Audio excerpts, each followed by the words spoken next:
Sister Susie joins us from the pub. What are we grabbing as it goes past? We're grabbing a nice gin and tonic. I've gone with one that's called Blue Bottle, which is made on the Guernsey island in a distillery there. And it's very, very tasty. Strong at 47% though, so maybe just a single. Warned. Okay. Today, thank you. Today's confession comes from Tim. Father Simon and the Holy Trinity of Forgiveness. By the way, Matt, you're not going to forgive this. Oh, really? My confession dates back to the end of term, 10 years ago, when I was working as a performing arts teacher in Sheffield. There you go. See?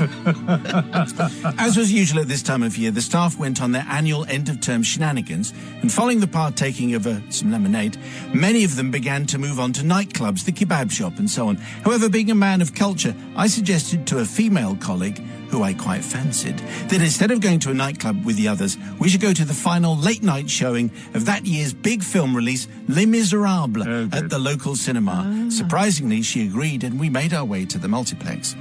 As you might be aware, Les Miserables is a long film, and that, together with the late-night showing time, 11:30, I seem to remember, meant that there I was with absolutely no one else in the cinema apart from my colleague and myself. As a performing arts teacher, I've seen Les Mis, the stage musical, on many occasions, and I know the words to the songs inside out. Whilst we were eating popcorn, waiting for the film to start, I hit upon the idea of impressing my colleague with both my awesome acting skills and my fabulous singing voice, which on reflection aren't perhaps as good as I thought they were.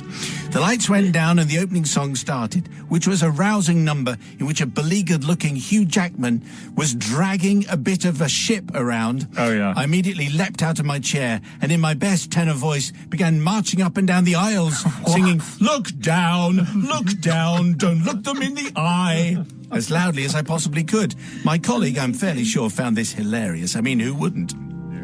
I am a performing arts teacher. As I grew in confidence, I began acting out the key moments from the film. Is there a hell that is worse than this? Acting out key moments from the film at the same time as adopting a variety of different comedy voices for each of the characters. I must say I was particularly fond of my Madame Thénardier, played by Helena Bonham Carter. Master of the house saw me clambering on the seats down near the front and raising my imaginary tankard of ale in triumph, whilst the battle scenes demanded several of my finest dramatic screams of anguish, as well as various commando rolls and stealth crawls around the floor of the cinema. However, being a true professional, I adopted a more sombre and sensitive demeanour during Fantine's death scene.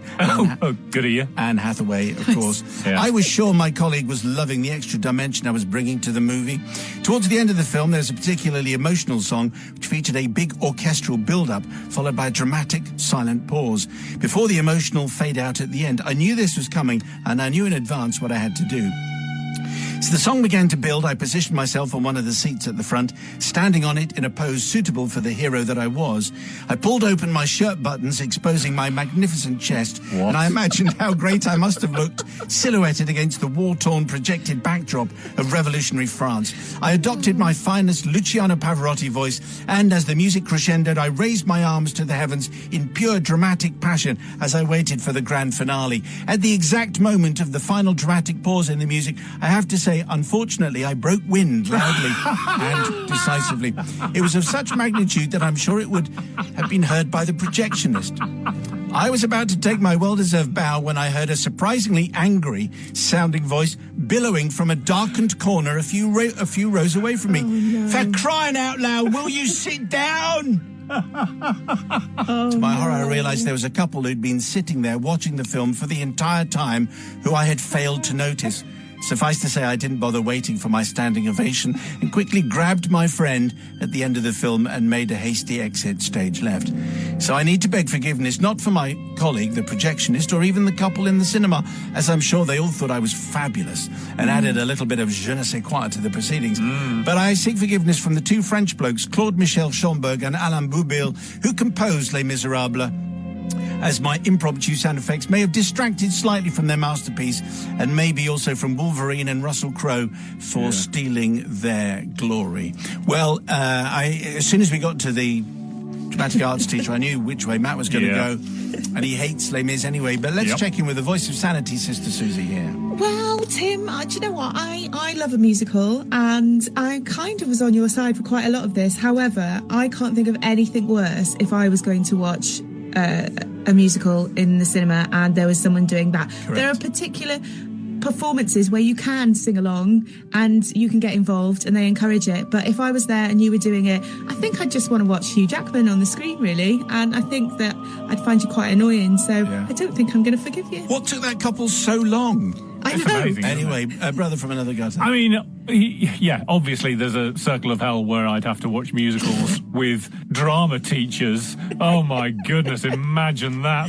And so, yes, normally I would definitely say I'm not going to forgive on this. However, Les Mis is a musical, and therefore, you know, you couldn't make it any worse. We're all going to have to. I'd happily sit through Les Mis if that would be a drama teacher breaking wind, frankly. So, yeah, forgiven.